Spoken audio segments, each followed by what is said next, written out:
বলছি, আমি রাফিউল ফাহাদ বলছি, হারাগাছের আশেপাশে এবং হারাগাছের বুকে যত আহলুল হাদিস আছেন, আপনাদের প্রত্যেকের আমল এবং আকীদার পৃষ্ঠে যত দলিল লাগে সমস্ত দলিলের জিম্মাদারি আমি রাফিউল ফাহাদ বিন মাহমুদ নিচ্ছি।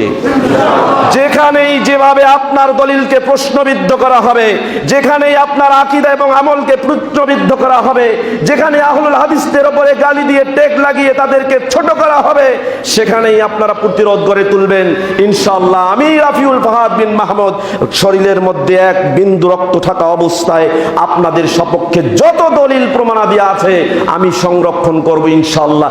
যে কোনো ইলমি মুনাজাত করতে আমি সর্বদাই প্রস্তুত আছি।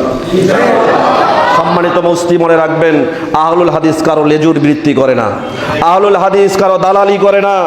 আহলুল হাদিস কখনো দালালি করার জন্য এই পৃথিবীর জমিনে ইসলাম পালন করার জন্য আসে নাই, কাকো নেতা মানার জন্য আসে নাই। আহলুল হাদিস যে নেতার অধীনে থেকে যার আনুগত্য করে আল্লাহকে সন্তুষ্ট করতে চায়, সে কথা আল্লাহ সুবহানাহু ওয়া তাআলা বলে দিয়েছেন সূরা আল ইমরান অধ্যায় 3 আয়াত 31, কুলিন কুনতুম তুহিব্বুনাল্লাহা ফাত্তাবিউনি ইউহিব্বুকুমুল্লাহু ইয়াগফির লাকুম যুনুবাকুম। আল্লাহ সুবহানাহু ওয়া তাআলা বলছেন, নবী তুমি বলে দাও, যদি তোমরা আল্লাহকে ভালোবাসতে চাও তাহলে আমি নবী মুহাম্মদুর রাসূলুল্লাহ সাল্লাল্লাহু আলাইহি ওয়াসাল্লামের ইত্তেবা করো, আমার অনুসরণ করো, তবেই আল্লাহ সুবহানাহু ওয়া তাআলা তোমাদেরকে ভালোবাসবেন। আমরা এটা বিশ্বাস করি, এটা আমরা মান্য করি। এই কথার উপরে থেকে একজন নেতার আনুগত্য করি, অনুসরণ করি, ইত্তেবা করি, তিনি হচ্ছেন মুহাম্মদুর রাসূলুল্লাহ সাল্লাল্লাহু আলাইহি ওয়াসাল্লাম। অতএব এই পৃথিবীর জমিনে আহলুল হাদিসদের প্রতিনিধিত্বকারী আর কোন নেতা কিয়ামতের আগ মুহূর্ত পর্যন্ত আসতে পারে? কাদেরকে তুমি ইহুদির দালাল বলো? তুমি ইহুদির দালাল, তুমি ইহুদির দালাল, তুমি ইংরেজদের দালাল কাকে বলো? তুমি খোঁজো, ইতিহাস পড়ো, ইতিহাস নিয়ে বসো। 1234 থেকে 1757 পর্যন্ত ইংরেজদের বিরুদ্ধে প্রত্যক্ষ এবং পরোক্ষভাবে যারা যুদ্ধ করেছে, যে সমস্ত নেতার অধীনে থেকে মানুষ যুদ্ধ করেছে, তারা প্রত্যেকটা নেতাই ছিল আহলে হাদিস। তুমি কাকে ইহুদিদের দালাল, ইংরেজদের দালাল বলো? তুমি ইতিহাস পড়েছো, তুমি ইতিহাস পড়ে দেখো। সম্মানিত উপস্থিতি, মনে রাখবেন, আমরা কখনো কোরআন এবং সহিহ সুন্নাহ মানার ক্ষেত্রে বিশ্বনবী মুহাম্মদুর রাসূলুল্লাহ সাল্লাল্লাহু আলাইহি ওয়াসাল্লামের ইত্তেবা থেকে চুল পরিমাণ কোনো স্বার্থ আমাদেরকে সরাতে পারেনি, এখনো পারছে না, ভবিষ্যতেও আমাদেরকে সরাতে পারবে না। সম্মানিত উপস্থিতি, এই জন্য সজাগ থাকতে হবে। ইহুদির দালাল আমরা যাদেরকে বলি, আমাদেরকে যখন ইহুদিদের দালাল বলা হয়, আমরা যারা জানি তাদের কিন্তু আমাদের হাসি পায়। আজ পর্যন্ত আহলুল হাদিস কোনো মসজিদের সীমানায় কোনো কবর রাখে নাই, আজ পর্যন্ত কোনো কবরের ওপরে কোনো আহলে হাদিস কোনো মসজিদ বানায় নাই।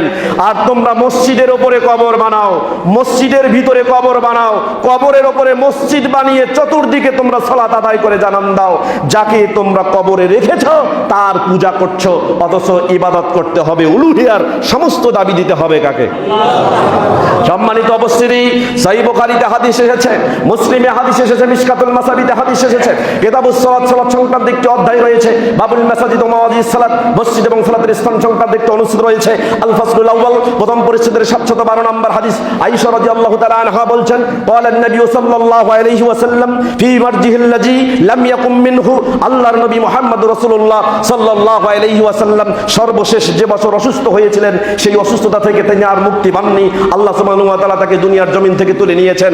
আল্লাহর নবী মুহাম্মদ রাসূলুল্লাহ সর্বশেষ অসুস্থ থাকা অবস্থায় তিনি যে কথা বলেছেন, আয়েশা রাদিয়াল্লাহু তাআলা আনহা ঘর থেকে নিকটে থেকে তা শুনেছেন। তিনি বর্ণনা করছেন, আল্লাহর নবী মুহাম্মদ রাসূলুল্লাহ সাল্লাল্লাহু আলাইহি ওয়াসাল্লাম অসুস্থতার চরম পর্যায়ে যখন অবনীত হয়েছেন, সেই সময়ে তিনি বলেছেন, লানাল্লাহুল ইয়াহুদা ওয়ান নাসারা ইত্তাখাযু কুবুর আম্বিয়াইহিম মাসাজিদা।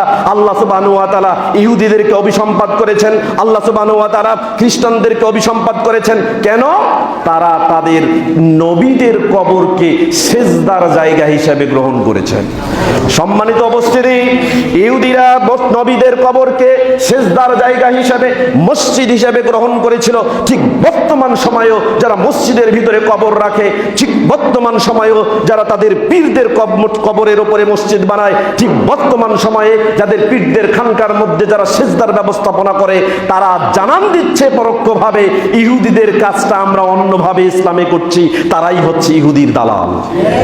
সম্মানিত উপস্থিতি, মনে রাখতে হবে, এই বাংলাদেশে বাহিল হাদিস কোনোদিন কোনো জিন্দা মানুষ, কোনো মৃত্যু মানুষ কোনো কবর, কোনো পীর সাহেব, কোনো খানকা গির্জায় গিয়ে কখনো কোনো কিছু চাচ্ছে না এবং কিয়ামতের আগ মুহূর্ত চাইতে পারে না, কারণ জানি আমরা চাইতে হবে।